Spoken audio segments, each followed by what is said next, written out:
ఈరోజు తెలంగాణ రాష్ట్రంలో తెలంగాణ రాష్ట్ర కాంగ్రెస్ ప్రభుత్వంలో ఏం జరుగుతుందా అంటే కార్మికుల మరణాలు, వివిధ రంగాలలో పనిచేస్తున్న కార్మికుల ధర్నాలు.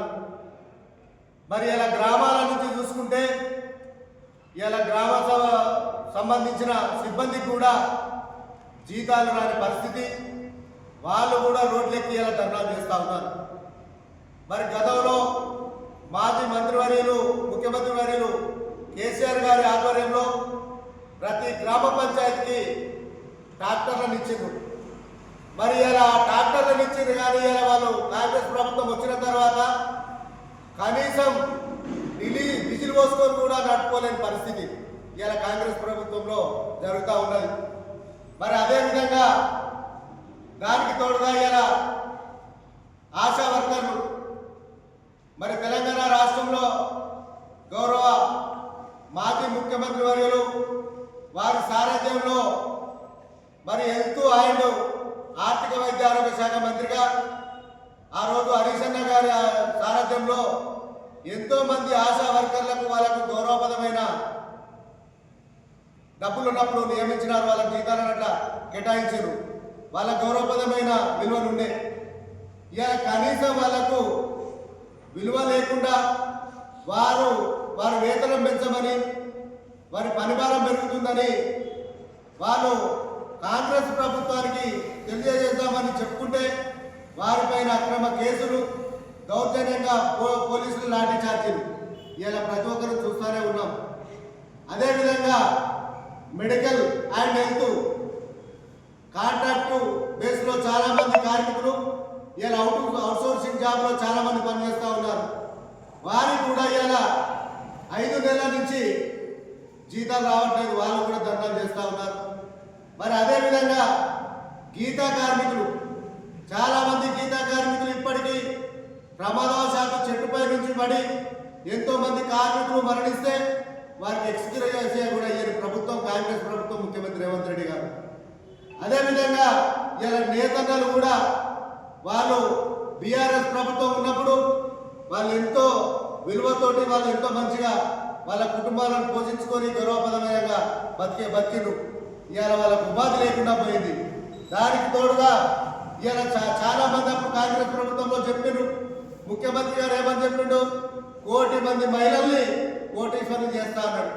ఎవరు చేసిండా ఆయన కోటీశ్వరులు అంటే మరి గీతక్క, సీతక్క, సురేఖక్క, ఈ ముగ్గురునే కోటీశ్వరులు. మనం తెలంగాణ రాష్ట్రంలో చూసుకుంటే మరి గీతక్క అంటే మన రేవంత్ రెడ్డి అన్న భార్య, మరి సీతక్క, మరి సురేఖక్క అంటే మన మంత్రులు.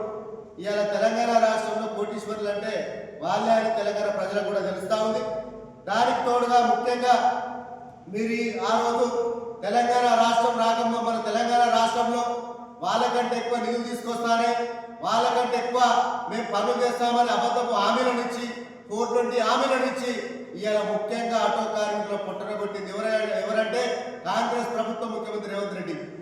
ఇవాళ మహాలక్ష్మి పథకం ద్వారా ఆటో కార్మికులకు ఉపాధి లేక ఎంతో మంది ఆటో కార్మికులు మరణిస్తే వారిని కనీసం ఎక్స్గ్రేషియా ఇవ్వకుండా వాళ్ళ కుటుంబాలను కూడా ఇవాళ వాళ్ళు సమర్థించాల్సిన కుటుంబాలను కూడా పరామర్శించే నాలుగు లేకుండా అయిపోయింది కాంగ్రెస్ ప్రభుత్వంలో.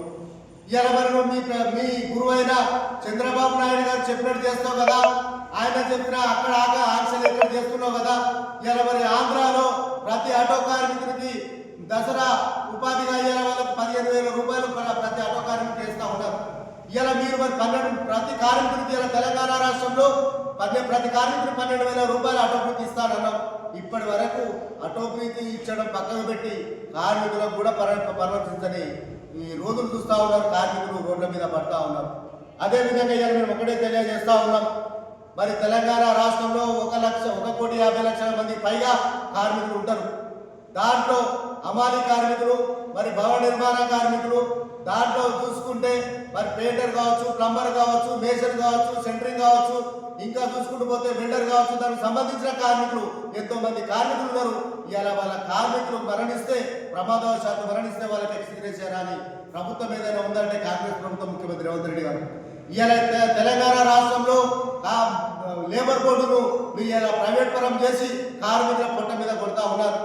ఇవాళ మీరు ఏది చేసినా కూడా మేము ఒకటే తెలియజేస్తా ఉన్నాం. మరి కార్మికులకే నష్టం చేస్తున్నా ఉంటే ఇవాళ చూస్తున్నాం అక్కడిక్కడ మొత్తం దాదాపుగా రైతులు రోడ్ల మీద ఊరియా లేకుండా ఎంతమంది పడిగాపులు కాల్చి చెప్పుల లైన్లు పెడతా ఉన్నారో మనం చూస్తా ఉన్నాం. ఇలా కార్మికులు మరణించినా పట్టించుకోరు, రైతులు మరణించినా పట్టించుకోరు.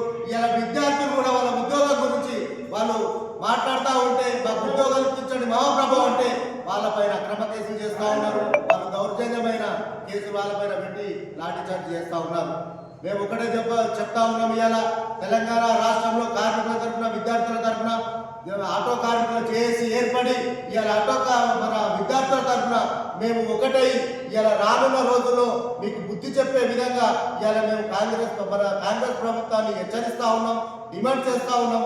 మాకు ఇచ్చినటువంటి హామీలు ఏదైతే ఉందో మాకు వెంటనే నెరవేర్చమని ఇలా కార్మికుల తరఫున మేము అడుగుతా ఉన్నాం, డిమాండ్ చేస్తా ఉన్నాం. లేని ఎడల మీరు కాలం పబ్బం కట్టుకుంటూ పోతే మాత్రం రాను రోజుల్లో మీకు బుద్ధి చెప్పే విధంగా మేము ఇలా కార్మికుల తరఫున మేము డిమాండ్ తెలియజేస్తా ఉన్నాం, మీకు హెచ్చరిస్తా ఉన్నాం అని ఇలా మేము కార్మికుల తరఫున డిమాండ్ చేస్తా ఉన్నాం. జై